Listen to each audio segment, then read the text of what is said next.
میں تو امتی ہوں اے شاہ کر دے میرے آقا اب نظر کرم، میں تو امتی ہوں۔ السلام علیکم ورحمۃ اللہ وبرکاتہ۔ الحمد للہ رب العالمین والصلاة والسلام علی محمد بن عبد اللہ الامین وعلی آلہ واصحابہ اجمعین، اما بعد۔ گزشتہ درس میں قرآن مجید کے موضوع پر بات ہوئی تھی کہ قرآن مجید کا موضوع کیا ہے، اور ہم نے اس میں ان باتوں کو جانا تھا کہ سب سے پہلی چیز قرآن مجید کا مرکزی موضوع صراط مستقیم ہے، یعنی انسانوں کی دنیاوی زندگی کیسے گزرے قرآن اس کی رہنمائی کرتا ہے۔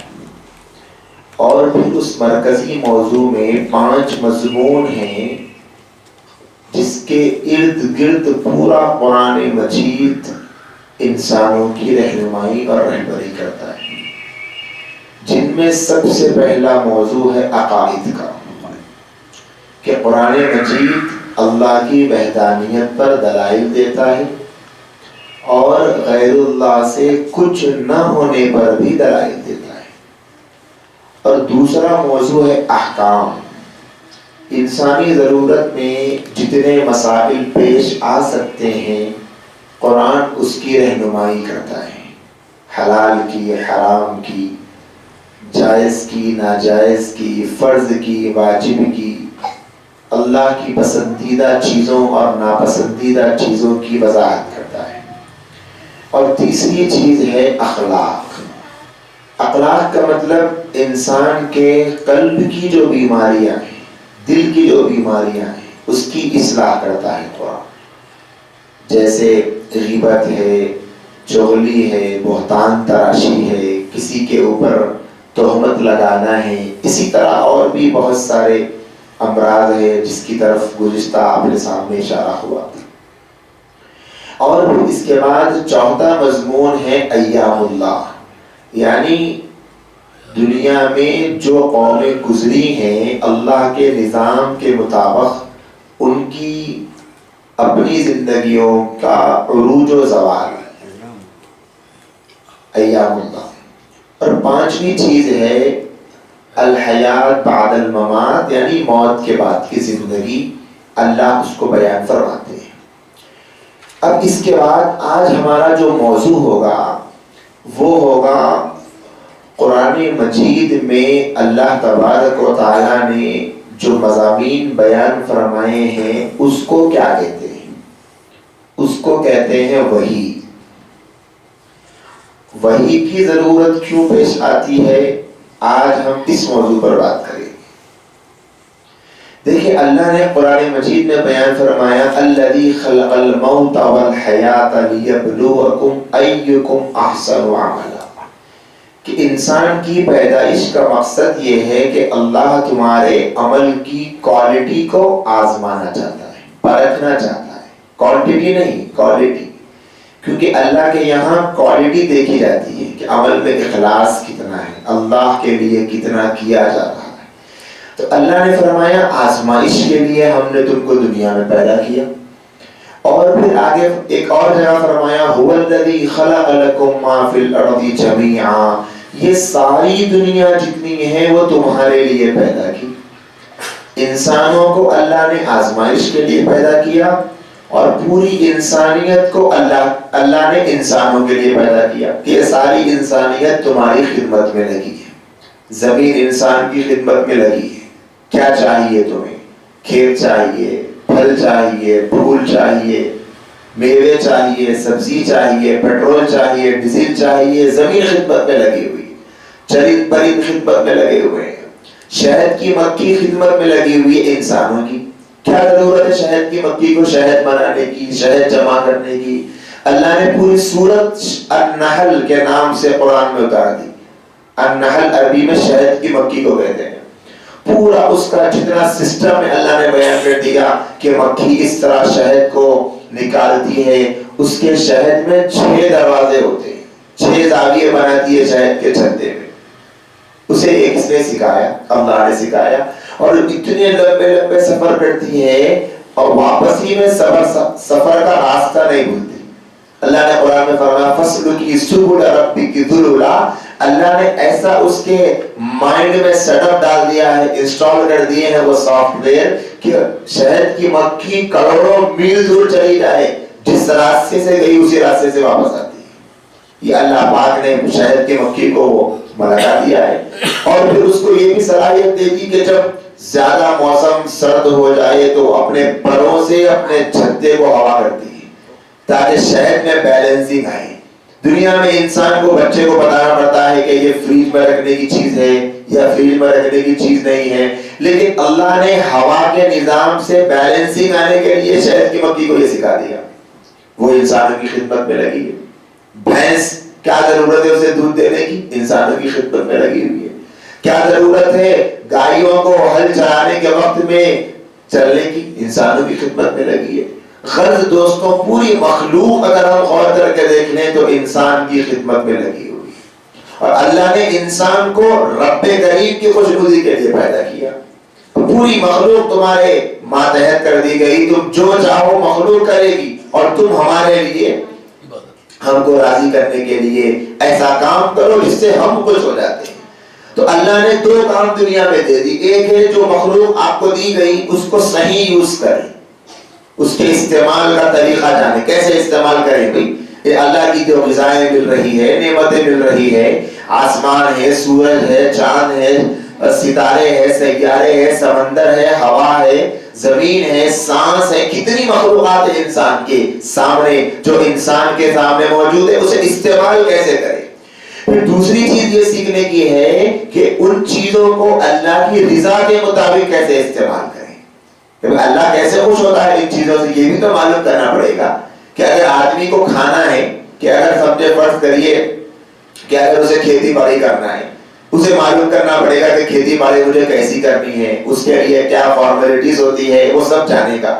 پھر اس کھیتی باڑی کے کرنے سے اللہ کو کیسے خوش کروں, یہ بھی راستہ ہمیں معلوم کرنا ہے.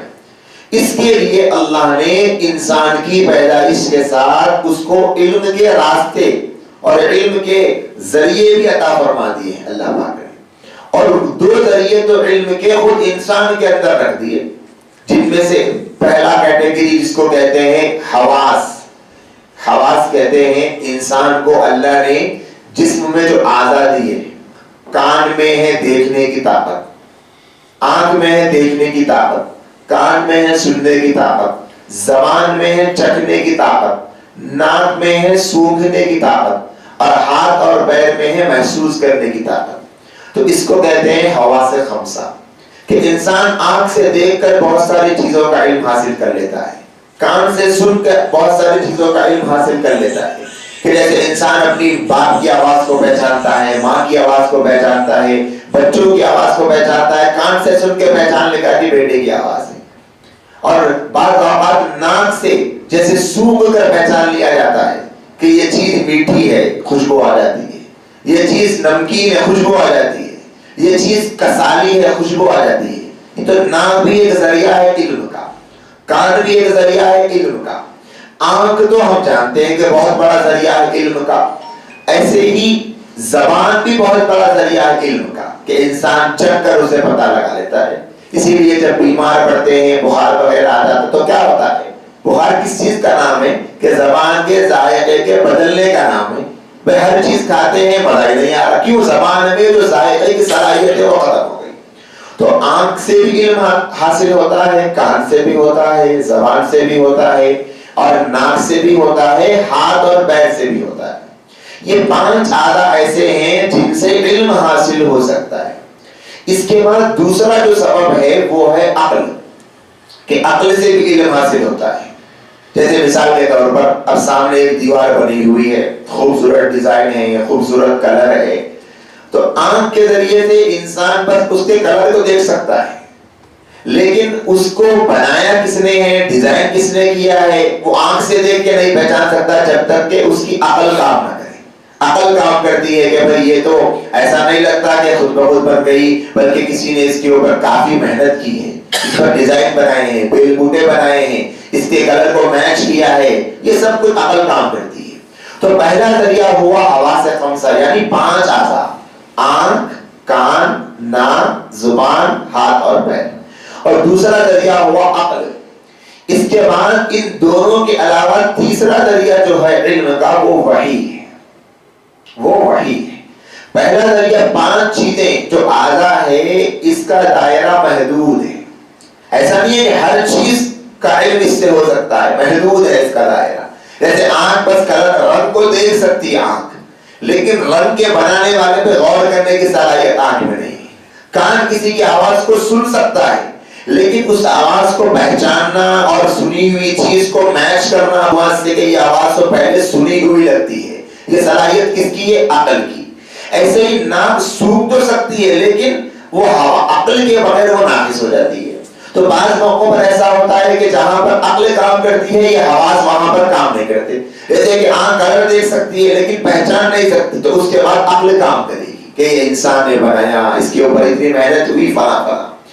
اور ایسے ہی جہاں عقل کام نہیں کرتی وہاں پر وحی کام کرتی ہے، یعنی جہاں سے عقل کا دائرہ ختم ہوتا ہے وہاں سے وحی کا دائرہ شروع ہوتا ہے۔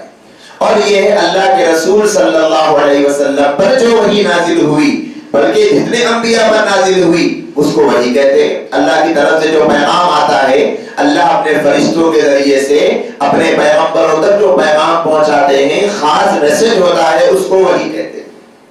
تو وحی کی ضرورت سمجھ میں آ گئی۔ وحی کی ضرورت اس لیے ہے کہ انسان جو اس کے پاس علم کا ذریعہ ہے اس سے پوری طریقے سے علم حاصل نہیں کر سکتا، وہ کمزور ہے، ناقص ہے۔ پھر عقل بھی اپنے آپ میں کمزور ہے، انسان کی پوری رہنمائی کرنے کے لیے کمپلیٹ گائیڈ نہیں کر سکتی عقل۔ تو ضرورت ہے انسان کو وحی کی، اور وحی کی ضرورت انسان کو جب پڑے گی جب انسان اللہ کے وجود کا قائل ہوگا، کہ بھئی کوئی انسان اللہ کے وجود کا قائل ہے کہ کوئی اس دنیا میں ہے جو نظام کو چلانے والا ہے۔ یہ سورج اپنے آپ نہیں نکل رہا ہے بلکہ کوئی نکالنے والا ہے، یہ چاند ایسے ہی نہیں نکل رہا ہے، کوئی نکالنے والا ہے۔ کہ کیا ہو رہا ہے کہ بھینس کو چارہ کھلایا جا رہا ہے، ارے وہ چارہ کیا ہے؟ کچرا ہے، کچرا کھلایا جا رہا، اور اس کچرے کے کھانے کے بعد بھینس صاف شفاف ایسا دودھ دے رہی ہے کہ لبنا خالصا سائغا للشاربین، قرآن کہتا ہے ایسا خالص دودھ کہ پینے والوں کو اس میں دیکھ کر مزہ آ جائے۔ اور نہ دودھ میں خون کی بو آتی ہے، نہ گوبر کی بو آتی ہے، نہ خون کا رنگ آتا ہے، نہ گوبر کا رنگ آتا ہے۔ جب سمجھے گا کہ ہاں کوئی ہے، اللہ ہے، کوئی اس دنیا کا بنانے والا ہے۔ یہ ایسے ہی سورج نہیں نکل رہا، چاند ایسے ہی نہیں نکل رہا۔ زمین کو کون دیتا ہے یہ صلاحیت؟ زمین میں صلاحیت ہے چیزوں کو کھانے کی، لیکن زمین کیسے اگا رہی ہے، کیسے زمین اتنے بڑے پودے اگا رہی ہے، یہ صلاحیت کوئی ہے دینے والا ہے۔ نظام کائنات ایسے ہی نہیں چل رہا ہے، جب کوئی قائل ہوگا تب وحی کی ضرورت اس کو سمجھائی جا سکتی ہے۔ کوئی انسان دہریہ ہے، وہ خدا کا قائل ہی نہیں ہے، خدا کا ملکی ہے، وہ کہتا ہے کہ دنیا کا سیٹ اپ آٹومیٹیکلی ہے، سارا کا سارا سسٹم اپنے آپ سے چل رہا ہے، کوئی چلانے والا نہیں ہے، بس دنیا پیدا ہو گئی، بنتی جا رہی ہے، ہوتے ہوتے ہوتے ہوتے دنیا یہاں تک پہنچ گئی، اب جب ختم ہونا ہو جائے گی۔ تو ایسے لوگوں کو ہم وحی کی ضرورت نہیں سمجھا سکتے۔ اور جب اقرار کرے کہ خدا کرے، جیسے سارے مسلمان اقرار کرتے ہیں اللہ کا، تب ان کو سمجھ میں آئے گا کہ دنیا میں زندگی گزارنے کے لیے میں اپنی عقل سے، اپنی آنکھ سے، اپنے کان سے، اپنی ناک سے، اپنی زبان سے، اپنے ہاتھ پیر سے لمیٹڈ فائدہ اٹھا سکتا ہوں، یعنی محدود فائدہ ہے۔ اس کے علاوہ اس دنیا کی چیزوں سے فائدہ اٹھانے کا علم تو مجھے ان اسباب سے مل سکتا ہے، اس سے آگے بڑھ کر کون سی چیز استعمال کروں تو اللہ راضی ہوگا، کیسے استعمال کریں تو اللہ راضی ہوگا، کیسے استعمال کریں تو اللہ ناراض ہوگا، کیسے استعمال کرنے پہ اللہ خوش ہوگا، کیا حلال ہے کیا حرام ہے، اس کا علم تو عقل نہیں دے سکتی۔ تو اس کے لیے ضرورت ہے وحی کی۔ تو یہ وحی کی ضرورت ہو گئی، اور وحی کی ضرورت عقلی اعتبار سے بھی ہو سکتی ہے۔ جیسے مثال کے طور پہ اگر کوئی آدمی اپنے نوکر کو کہیں پر بازار کو بھیجے کچھ سامان خریدنے کے لیے، بولے کہ جاؤ بازار کو جا کر آؤ، لیکن سامان کیا لانا ہے، کتنے میں لانا ہے، کون سی چیز لانا ہے، کیسی لانا ہے، کچھ بھی نہیں بتا رہا ہے، بس کہتا ہے کہ جاؤ بازار کو جاؤ اور جا کر آ جاؤ۔ تو بات سمجھ میں آئے گی، بولے کہ یہ کیا بات ہوئی؟ یہ تو عقل مند آدمی کی علامت نہیں ہے کہ وہ بھیجتا ہے کام کے لیے لیکن کوئی کام نہیں بدلا رہا، کوئی مقصد نہیں بدلا رہا، بھیجنے کا کوئی ریزن نہیں بدلا رہا ہے، تو عقل میں یہ بات آنے والی نہیں ہے۔ جب دنیاوی انسان سے یہ ممکن نہیں ہے کہ وہ اس طریقے سے کسی کو بھیجے تو بغیر مقصد کے بھیجے، تو اتنی بڑی ذات جو احکم الحاکمین ہے، اللہ رب العزت والجلال ہے، یہ ان سے ممکن ہے؟ کیا یہ ہو سکتا ہے کہ اللہ پاک بغیر کسی مقصد کے انسان کو دنیا میں بھیج دے؟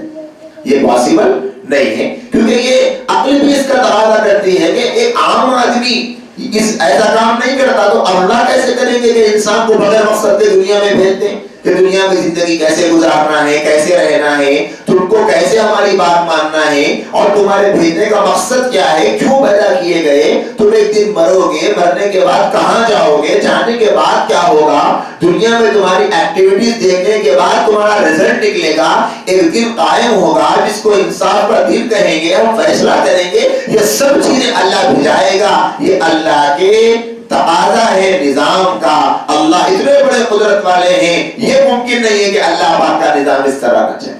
تو عقلی اعتبار سے بھی وحی کا ثبوت ہوتا ہے۔ تو وحی کی ضرورت آپ سمجھ چکے ہیں کہ وحی کیوں ضروری ہے؟ اس لیے وحی ضروری ہے کہ عقل انسان کے جو حواس ہے وہ انسان کی ضروریات کو مکمل نہیں کر پاتے ہیں، تو ضرورت پڑتی ہے انسان کو وحی کی۔ اور اسی وحی کو اللہ کے نبی صلی اللہ علیہ وآلہ وسلم پر جو نازل کیا گیا ہے، کہ اسی کو ہم قرآن کہتے ہیں، کہ جب وحی نازل ہو گئی اور اللہ تبارک و تعالیٰ نے اللہ کے نبی پر اتارا ہے اپنے پیغام کو، تو جب یہ پیغام محفوظ کر دیا گیا اور اس پیغام کو اللہ اتارتے جا رہے تھے، تو اسی پیغام کا نام ہے قرآن، اسی وحی کو قرآن کہتے ہیں۔ اور وحی کا آغاز کب ہوا؟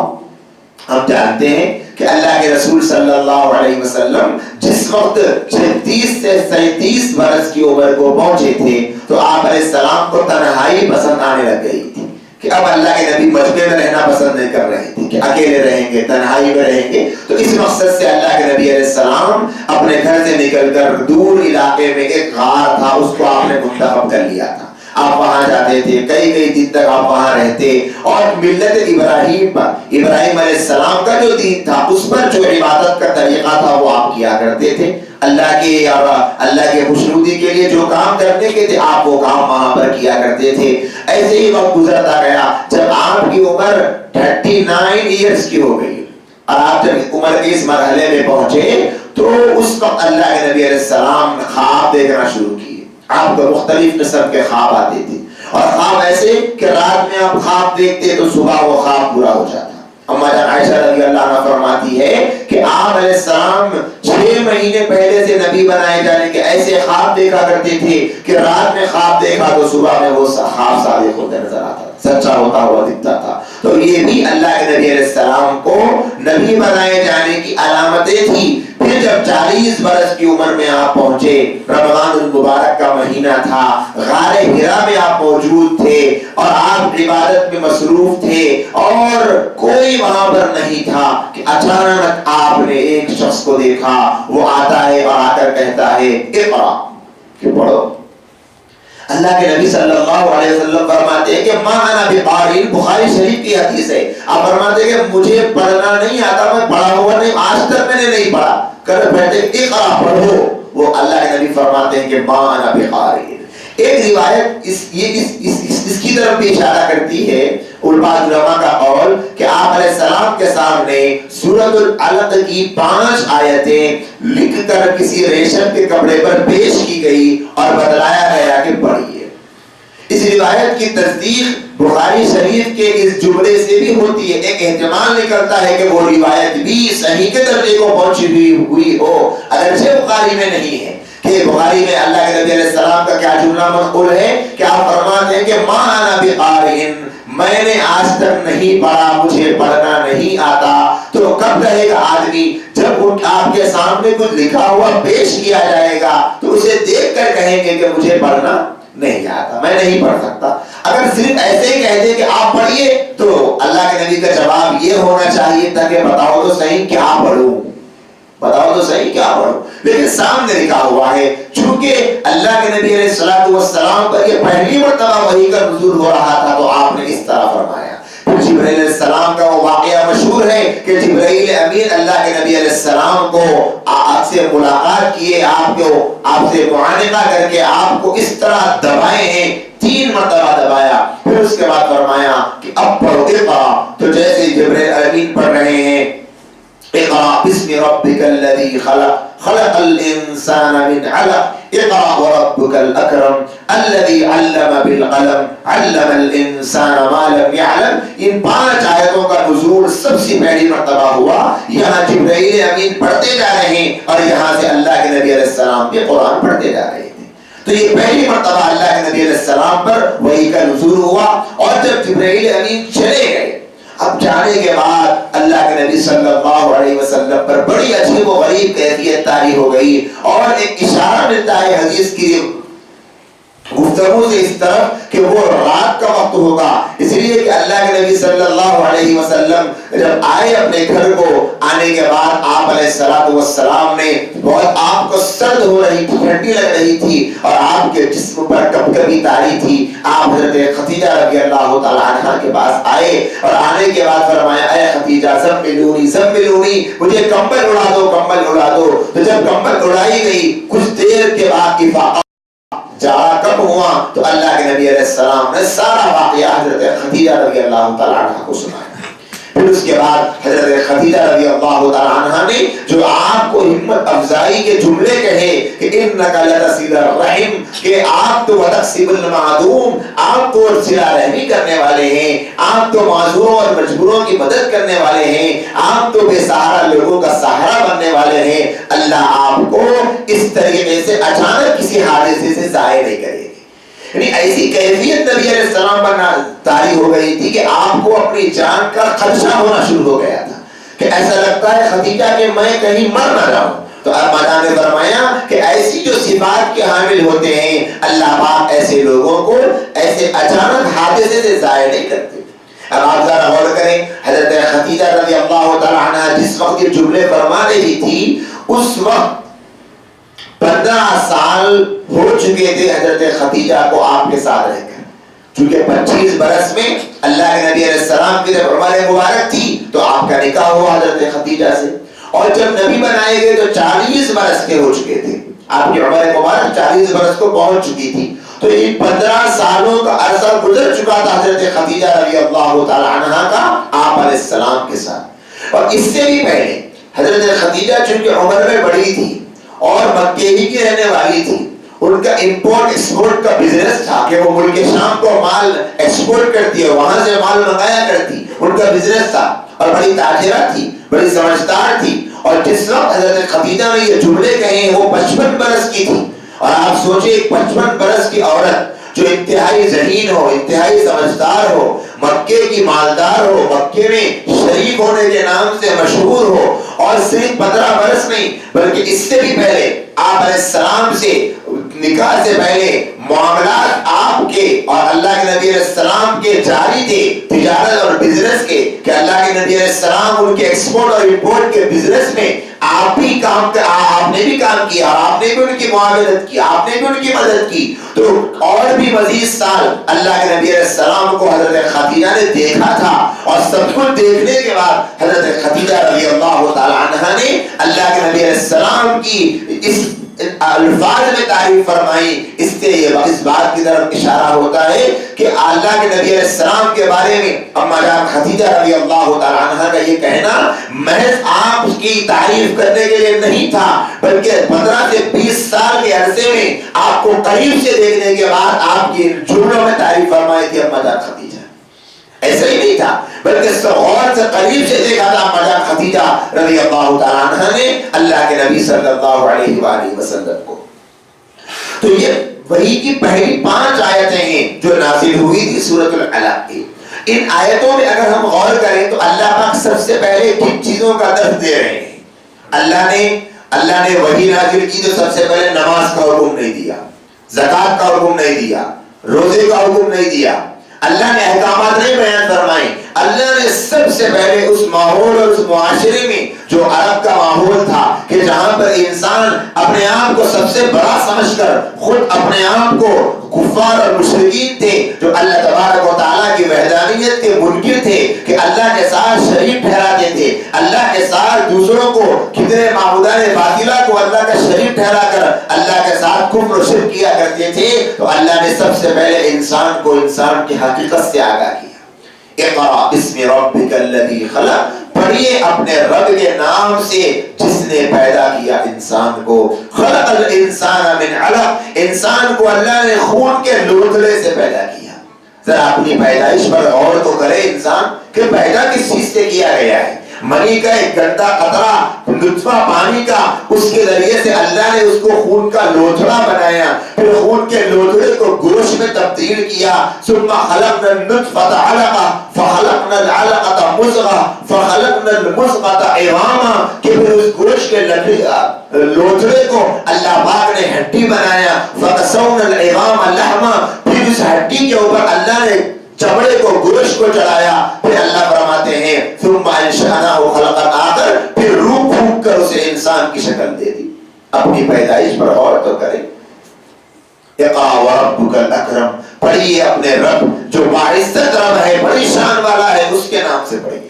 الذی علم بالقلم، جس نے قلم کے ذریعے سے سکھایا ہے انسان کو۔ علم الانسان ما لم یعلم، کیا سکھایا؟ جو انسان نہیں جانتا تھا وہ چیز اس کو سکھائی۔